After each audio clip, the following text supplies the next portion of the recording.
Hi, my name is Eden Maypel, and today I'm going to be showing slope from 2 points.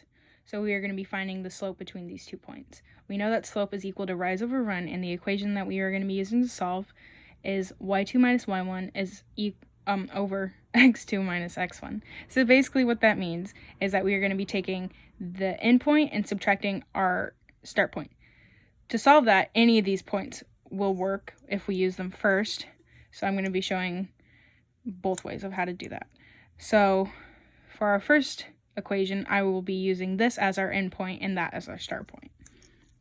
So that is -4 minus 2 over 2 minus -6. So -4 minus 2 is equal to -6, and then -2 minus -6 is equal, it's basically the same as adding, so that is 8. So we can simplify this, so we will divide these both by 2, and that is -3 over 4. So now we are going to be using this as the end point and that as the start point. So we will take 2 minus -4 over -6 minus 2. As I mentioned before, this is the same as adding, so this is 6, and then -6 minus 2 is -8.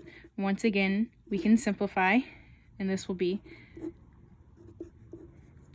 -3 over 4. So the only difference is that the negative number just changes. So right here it was -3, and right here is -4, but it's still the same fraction. So we can graph this like this. So this is a negative slope because it is going down. It doesn't matter how you do it, it's still going to be negative. I think that's it.